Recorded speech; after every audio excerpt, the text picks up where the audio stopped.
ሰላም መሳኹም ዘለኹ ሓፍትኹም ህይወትየ ባርከስ ልመዓልቱን ከም ትልምድ ብጣዕሚ ደስ ዝብልን መሳጥን ዝኾነ ብዛዕባ ክልተ ፍቑራት ብፌስቡክ ዝተላለዩ እሞ ከዓ መፈፀምቶም እንታይ ኮይኑ እዞም ክልተ ፍቑራት ን5 ወርሒ እስካብ 6 ወርሒ ዝኣክል ብሓንሳብ ፀኒሖም ይደዋወሉ ፎቶ ይለዋወጡ ነይሮም። ብድሕሪኡ ኸ እንታይ የጋጢምዎም እንታይ እዮም ኸ ገይሮም? እዚ ወዲ እንታይ ከም ዝበለ ንዝሓፍትና ብጣዕሚ ዝገርም መልእኽቲ የሕሊፉ ባርከስ ንዓ ከብለኩም መሃሪት ዛንታ ክልተ ፍቑራት ዓባይ በለኸት ኣለዋ። እታ ቆልዓ ተወሊዳ ዝዓበየትሉ ኣብ ደቡብ ክልል ውሽጢ እዩ። እትሰርሐሉ ከም ኩለን ኣሕዋትና ኣብ ስደት ዓለም ካሊእ ሃገር እዩ። እዚ ከምዚ ኢሉ እንዳሃለወ 3 ዓመት ገይራ ናብ ዓዲ ንኽትምለስ 1 ዓመት እዩ ተሪፍዋ ነይሩ። በዛ ዝተረፈትላ 1 ዓመት ድማ ምስ ሓደ ወዲ ብፌስቡክ ተፋሊጣ ኣብ ፍቕሪ ኣተወት። ብጣዕሚ ፈትየቶን ንሱ ድማ ብጣዕሚ ከም ዝፈተዋ ነገራ 5 ወርሒ ዝኣክል ሓቢሮም ይፀንሑ ይደዋወሉ ሓንሳብ ንሓንሳብ ድማ ፎቶ ይለኣኹ ነበሩ። እቲ ወዲ ድምፁ ዝምስጥን ቃላት በቃ ኩሉ ነገሩን ፍልይ ዝበለ እዩ ነይሩ። እታ ቆልዓ ድማ ድምፁ ከይሰምዐት እንተውዒላ ንዓዓ ከቢድ እዩ።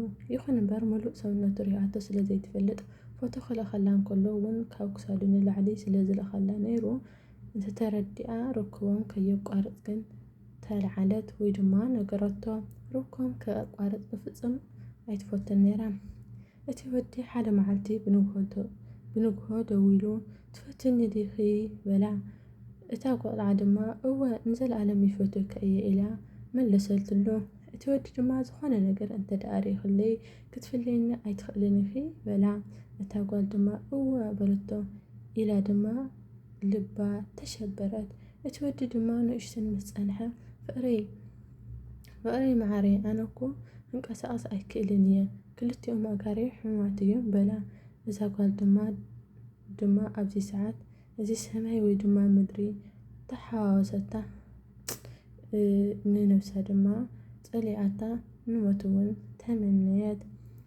ካብ ድንጋፀ ዝተልዓለ እዩ ኢላ ሓደ መዓልቲ ክትሕን ኢኻ ኢላ ስልኩ ኣብ እዝኑ ዓፀወቶ። ኣብቲ ሓሳብ ውሽጢ 3 ወርሒ ፀኒሓ ሓደ ነገር ወሰነት። ነቲ ወዲ ዝፈልጦ እግዚኣብሔር መሊኡ ክውስኖን ከድሕኖን ይኽእል እዩ። ኣብዚ ሽግር ውሽጢ ክፍለዮ ኣይኽእልን ኢላ ንርእሳ ኣእመነት። ድሕሪ ሓደ ሰሙን ድማ ናብ ዓዲ ንኽትምለስ ወሰነት። ክትሪኦ ከም ዝደለየት እውን ደው ኢላ ነገረቶ። እቲ ወዲ ድማ ደስ በሎ። ንሳ ድማ ናብ ዓዳ ተመለሰት። ልክዕ ምስ ኣተወት ድማ ቤተሰባ ገዲፋ ናብቲ ንሱ ዝነብረሉ ዓዲ እያ ከይዳ። ብጣዕሚ እዩ ዘገርም። ምስ ከደት ማለት ናብቲ ንሱ ዘለዎ ቦታ ምስ ከደት ልክዕ ከም ናይ መርዓ ቦታ እዩ ዝመስል። ኣብ ግቢ ውሽጢ ብዕምበባ ዝተፈላለዩ ነገራትን ብሰባት እንዳኣብረቕረቐ ፀንሓ ማለት ብጣዕሚ ተሸሊሙ ደስ ዝብል ሆቴል ዝመስል ቦታ ፀንሓ። እቲ ፍቕረኛኣ ድማ ክልተ እግሩ ዘይሰርሑ ዝተባሃለ ዝንጥ ዝበለ ጥዑይ ሱፍ ተኸዲኑ ንዕኡ ኢሉ ሓቒፉ የፍቅረኪ እየ ፍቕረይ የፍቅረኪ እየ ሓቀኛ ናይ ዘለኣለምን ምዃኑ ተረዲአ ኣለኹ። ፍቕርኺ ናይ ዘለኣለም ሓቀኛ ኣፍቃሪት ምዃንኪ ድማ በዚ ፈሊጥ ኣለኹ። ኣነ ግና ሕሙም ኣይኮንኩን ቆይሞ ምኻድ ይኽእል እየ ንዓኺ ንምግማት ወይ ድማ እንታይ ከም ትብልኒ ንምስፋር ዝኣክል ዝገበርክዎ ነገር እዩ በላ። ንሳ ድማ ብሓጎስ ኣነ ሓቂ ወላ ተዝኸውን ነይሩ ከም ዘይገድፈካ ወሲነ ነይረ እየ በለቶ። ከም እትምሃርሉ ተስፋ ይገብር። ባርከስ ኩራት ተዓዘብቲ ወይ ኩራት ተመልከተቲ ካብዞም ፍቑራት እንታይ ተምሂርና ንኸውን? ኣነ ብወገነይ ዝኾነ ይኹን ነገር እንድሕር ደኣ ዝጠቕመና እዩ ኢልና ንሓስብ ኮይንና ሰብ ኣካላቱ ስለዝጎደለ ርእሱ ጎዲሉ ማለት ይኹነይ ብኣካላት ዘይኮነ እንተዝጎድል ብኣተሓሳስባናን ብኣእምሮናን እዩ ክጎድለና ዝኽእል እምበር ጎደሎ ሰብ ከምዘየለ ምሉእ እግዚኣብሔር ምሉኣት ሰባት እምበር ጎደሎ ገይሩ ከምዘይፈጠረና ንኣምን ኢና። ባርከስ ኩራት ኣሕዋተይ ካብዛ ዛንታ ሕፅር ብዝበለ ንእሽተይ ትምህርቲ ወሲድና ክንከውን ተስፋ ይገብር። ነዚ ዝነበረኒ መደብ ነዚ ይመስል። ብካሊእ መደብ ክሳብ ንራኸብ ድማ ሰላም እግዚኣብሔር ኣምላኽ ምስ ኩላትና ይኹን። ነዛ ቪድዮ እንተፈትኹማ ሰብስክራይብ ሼር ላይክ ይገበርኩም ከይተሓልፉ ዘይፈትኹማ ድማ ሰብስክራይብ ሼር ላይክ ግበሩ። እቲ ምንታይ መሊእኹም እንተይ ዘይክትባትونه ማለት እዩ ሰላምታ ይረሳኹን ሰላም እግዚአብሔር ምሳኹም ይኹን ሰላም ይረኸብና ብኻልእ መደብ ሄሎ ወይ ጽቡቃይ ወይ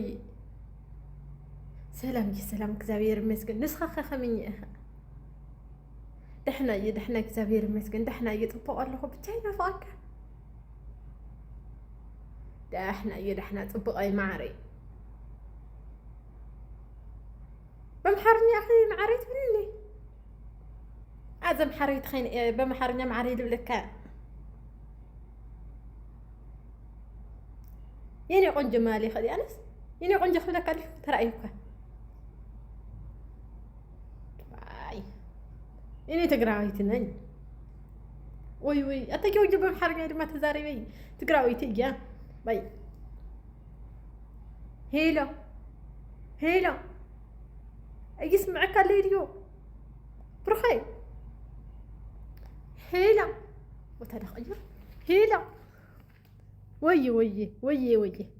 وي طبقي يسمع الله انا استاجوالة تقبل جحيز جاني خلاف تخسري تقبل جاجة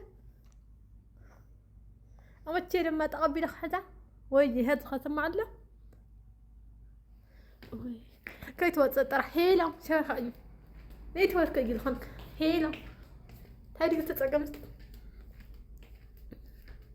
ዝኾነ ነገር ክብለክ ደልየ እንታይ ክትብለን ደሊኻ ደስ ዝለካ በለኒ ክሰምዐካ እየ ብርኸይ ክእዘዘካ እየ ይትሰከፍ ኩሉ ነገር ችግር የብሉን ጥራሕ ንገረኒ ያ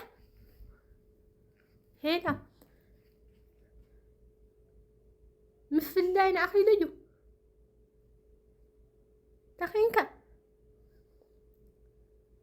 ካብ ሎመዓልቲ ንራኸቢ تبقى قدي لماني تماريس كخت من النداخل كان بعد خاص صحف الليلة له تبقى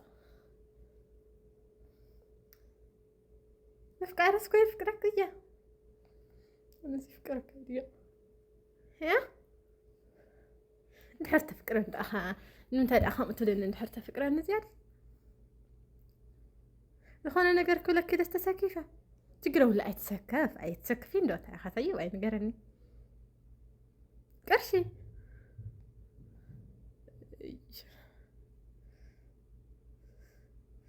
قرشي ما طعمي ما يهوت النية يبلي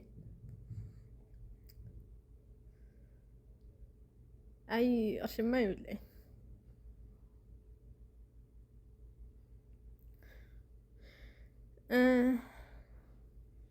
يلولودي هيلا أساجي سأيات أسوي